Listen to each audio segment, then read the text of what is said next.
Assalomu alaykum aziz yurtdoshlar, aziz partiyadoshlar. Yakunlanayotgan yil barchamiz uchun bir samarali, barakali yil bo'ldi desak to'g'ri bo'ladi. Atrof muhitni asrash va yashil iqtisodiyot yili deb nomlangan yilimizda iqtisodiyotimizda juda katta o'zgarishlar amalga oshirildi. Buni bizning asosiy elektoratimiz bo'lgan tadbirkorlarimiz, fermerlarimiz, ishbilarmon insonlarimiz har bir oila o'zini hayotida ko'rib, bilib, sezib turibdi. O'tayotgan yil barcha sohalarda O'zbekistonimizni rivojlantirish uchun, xalqimizni farovon turmushini ta'minlash uchun davlatimiz rahbari boshchiligida amalga oshirilayotgan inson qadri uchun islohotlarni bir namoyon bo'lganini, natijasini ko'rdik desak xato qilmaymiz. Albatta 2025-yilda O'zbekiston xalqi uchun juda katta o'zgarishlar amalga oshdi. Bu o'zgarishlar avvalo davlatimiz rahbarining olib borayotgan ortga qaytmas demokratik islohotlarni amalga oshirish va O'zbekiston 2030 strategiyasini amalga oshirish borasidagi sa'y-harakatlarning natijasidir.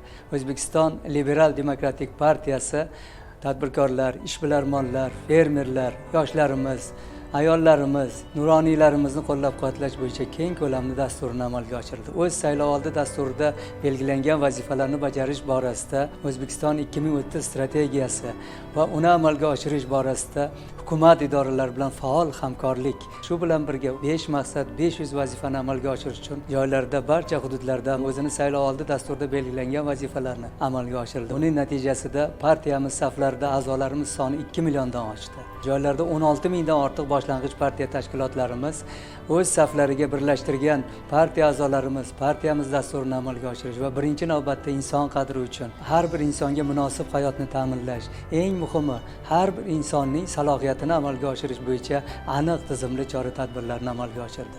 Partiyamiz avvalo davlatimiz rahbarining tadbirkorlarni qo'llab-quvvatlash bo'yicha qabul qilayotgan har bir farmonlarini, qarorlarini qo'llab-quvvatlab, bu borada Qonunchilik palatamizdagi partiyamiz fraksiyasi ko'magida yaxshi qonunlar bilan, bu qonunlarni joylardagi ijrosini ta'minlash bilan va mahalliy kengashdagi deputatlarimiz orqali parlament nazoratini yo'lga qo'yib, bu xalqimizni og'irini yengil qilish, tadbirkorlarga ko'mak berish, joylardagi muammolarni aniqlab, ularning yechimi borasida tizimli ishlarni amalga oshirdik.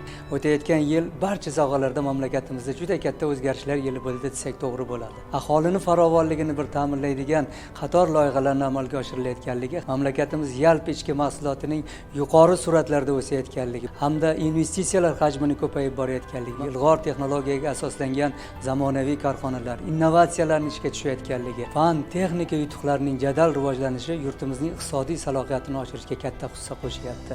Ilg'or infratuzilma loyihalarini amalga oshirayotganligi ham bu iqtisodiy o'sishni mustahkam zaminini ta'minlab bermoqda.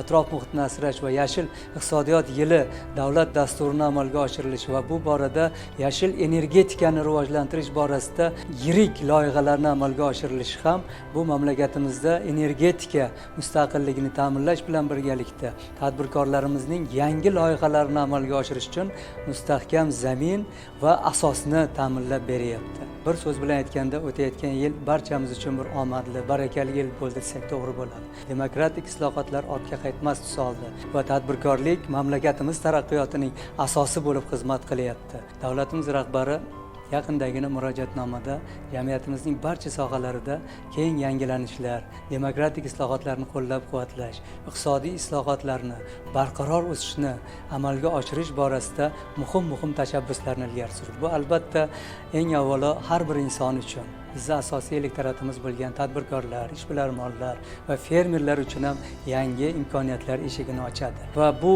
borada partiyamiz Qonunchilik palatasidagi hamda mahalliy kengashlardagi deputatlarimiz bilan birgalikda yaxshi qonunlar qabul qilib, ularning ijrosini ta'minlab, albatta bu davlatimiz rahbarining tashabbuslarini amalga oshirishda, shu bilan birga partiyamizning saylovoldi dasturida belgilangan muhim tashabbuslarni amalga oshirishga astoydil harakat qiladi. 2026-yil barqaror iqtisodiy o'sish uchun, xalqimiz farovonligini oshirish uchun, eng muhimi har bir oila, har bir inson bu o'zgarishlarni o'z hayotida sezishi uchun yaxshi, mustahkam zamin tayyorlaydigan yil bo'lsin. O'z orzu-havaslari amalga oshadigan yil bo'lsin. Barcha niyatlar 2026-yilda amalga oshsin. Kirib kelayotgan yangi yil barchamizga muborak bo'lsin.